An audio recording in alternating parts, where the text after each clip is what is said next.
నమస్తే.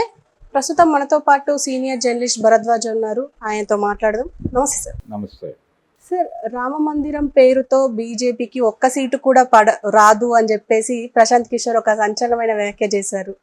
అసలు అంటే అంతగా చేయాల్సిన అవసరం ఏమొచ్చింది అంటారు? హిందూ మత రాజ్య స్థాపన అనేది బీజేపీ ప్రోగ్రాం కాదు. అసలు హిందూ మతాన్ని ఏదో ఉద్ధరించాలి, హిందూ మత రాజ్య స్థాపన చేయాలి అనేది వాళ్ళకి ఎక్కడా ఏ కోసానా లేదు.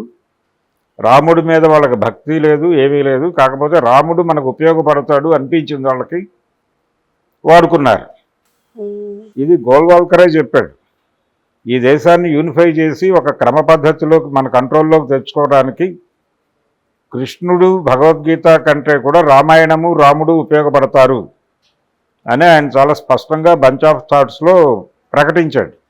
ఆయన రాసిన పాంచజన్యం అనే పేరుతో తెలుగులో అనువాదం అయింది.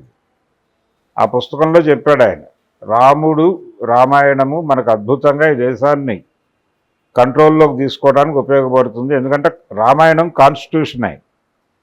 Ramayanam itself a constitution. అది రాముడు తన జీవితంలో ఎప్పుడు వ్యక్తిగత నిర్ణయాలు తీసుకోడు. ఏ నిర్ణయం తీసుకోవాల్సి వచ్చినా అందరినీ కూర్చోబెట్టి ధర్మం ఏం చెప్పింది, ధర్మం ప్రకారం నేను ఇప్పుడు ఎలా నడుచుకోవాలి అని అడిగి ఎప్పటికప్పుడు, అంటే పొద్దున్నే లేచి ఈరోజు పొద్దున్నే ఏ కూర తినాలి అని అడిగే బాపతు. ఆ లెవెల్లో కాన్స్టిట్యూషన్ అంటే అంతగా ఒక సిస్టమ్కి అడాప్ట్ అవ్వటం. ఈ పద్ధతిని జనాలకు అలవాటు చేయడం కోసమే రామాయణాన్ని రుద్దారు జనం మీద. రామాయణ పారాయణం చేయించటము, రామ మందిర నిర్మాణము, ఈ గోళ ఇదంతా కూడా జనాల్ని కన్సాలిడేట్ చేయడానికి ఉపయోగపడుతుంది. భగవద్గీతలో కొన్ని లాజికల్ అంశాలు ఉన్నాయి, తార్కిక అంశాలు ఉన్నాయి. లాజిక్కు తర్కము సంబంధం లేకుండా బైండ్ ఓవర్ అయ్యేలాగా మోటివేట్ చేయగలిగింది రామాయణం మాత్రమే, రాముడి పాత్ర మాత్రమే అనేది వాళ్ళకి స్పష్టంగా తెలుసు. అందుకని రాముడిని పట్టుకుని పాకులాడారు ఇంతకాలం, కృష్ణుడిని పక్కకి పెట్టి. మరి ఈ పాకులాట నడిచిన సందర్భం అంతా రాముడు ఉపయోగపడ్డాడు. కానీ ఇప్పుడు రామమందిర నిర్మాణం పూర్తయింది, వాళ్ళు ఇనాగరేషన్ కూడా పూర్తయింది. బాలరాముడి ప్రాణప్రతిష్ఠ కార్యక్రమం కూడా నిర్వహించేశారు. ఇప్పుడు రాముడే ఆందోళనలో ఉన్నాడు. పరిస్థితి ఏంటి ఇప్పుడు, రేపు ఎన్నికల్లో రిజల్ట్స్ వస్తాయి, ఎలా వస్తాయి అనేది ఆయనే టెన్షన్ పడుతున్నాడు. రిజల్ట్స్ ఒకవేళ బ్యాడ్గా వస్తే భారతీయ జనతా పార్టీ నాయకత్వం తన పట్ల ఎట్లా రియాక్ట్ అవుతుంది అనేటువంటి ఆందోళనలో రాముడు ఉన్నాడు.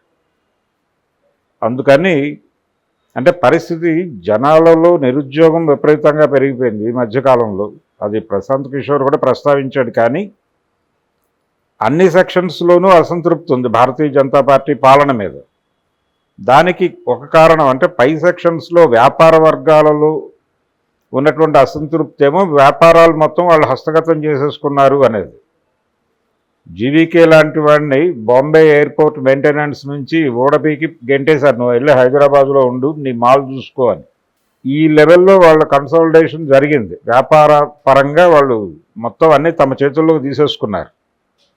ఈవెన్ శంషాబాద్ ఎయిర్పోర్ట్కి చుట్టూ వాళ్ళు నిర్మించేటువంటి కాంట్రాక్టు తెలుగు వాళ్లకు ఒక తెలుగు సంస్థకు ఉండేది, అది కూడా పీకేసి అదానీ గారు తీసేసుకున్నారు, టేక్ ఓవర్ చేశాడు. ఈ అసహనం ఉంది పై సెక్షన్స్లో.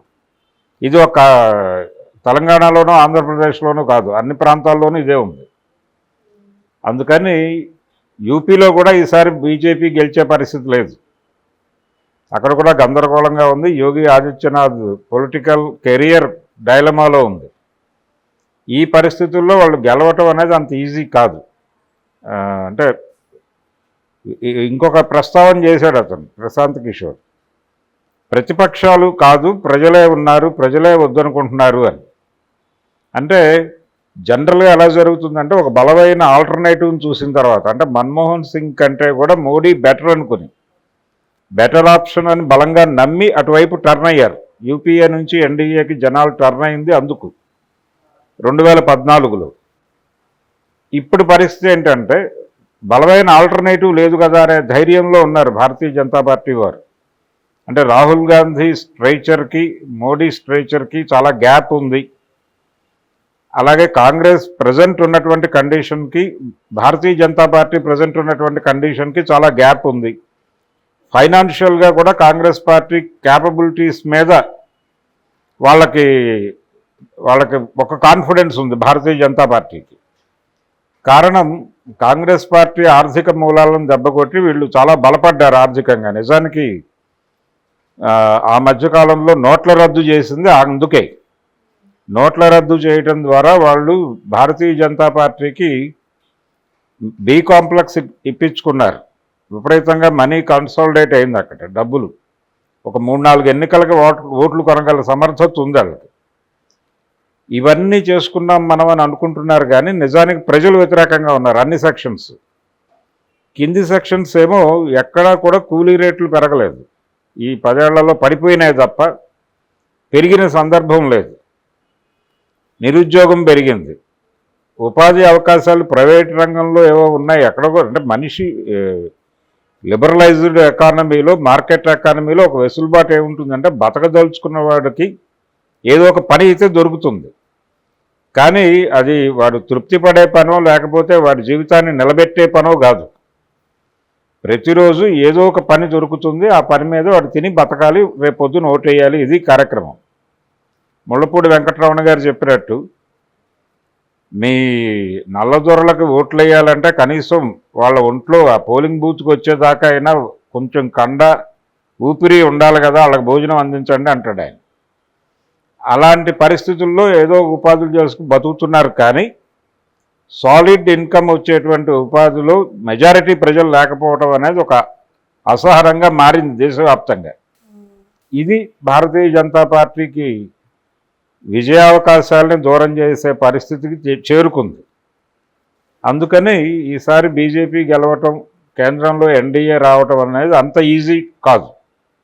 ఆల్టర్నేటివ్ ఎవరున్నారు ఏమిటి కాదు, ప్రజలే ప్రతిపక్షంగా వ్యవహరిస్తున్నటువంటి ఒక ప్రత్యేక సందర్భం ఉంది ఇప్పుడు.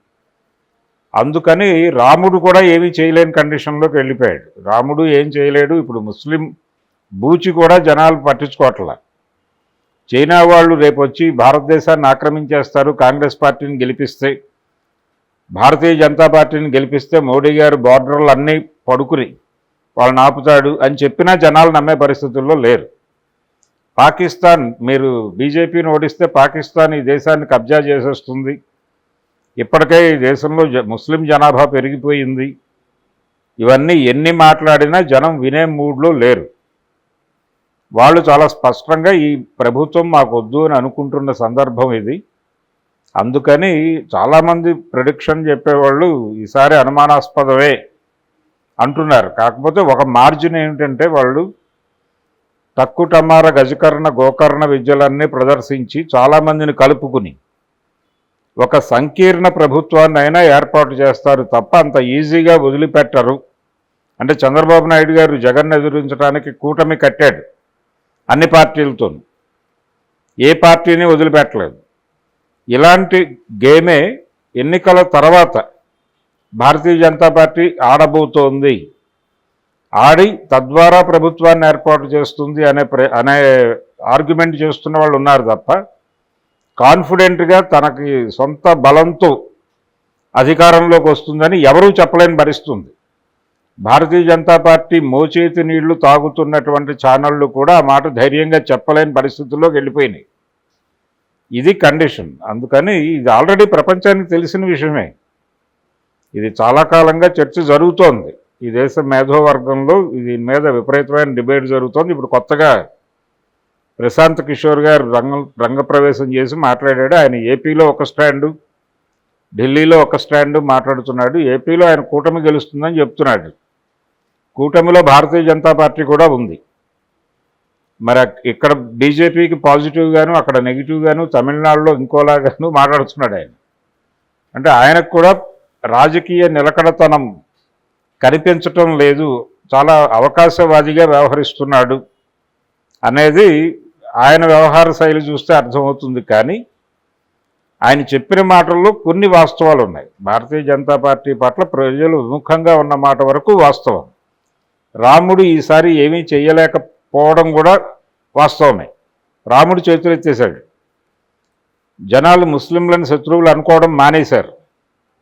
నువ్వు కామన్ సివిల్ కోడ్ తెచ్చావా, లేకపోతే మరొకటి తీసుకొచ్చావా, కాశ్మీర్ని ఏదో చేసావా, కాశ్మీర్ ఫైల్స్, ఈ కేరళ స్టోరీలు, ఇవేవి జనాలు పట్టించుకునే మూడ్లో లేరు. ఈ మధ్య రజాకార్ సినిమా అటర్ ఫ్లాప్ అవడానికి కారణం కూడా అదే.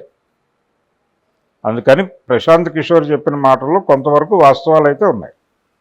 Okay okay sir, thank you. Thank you.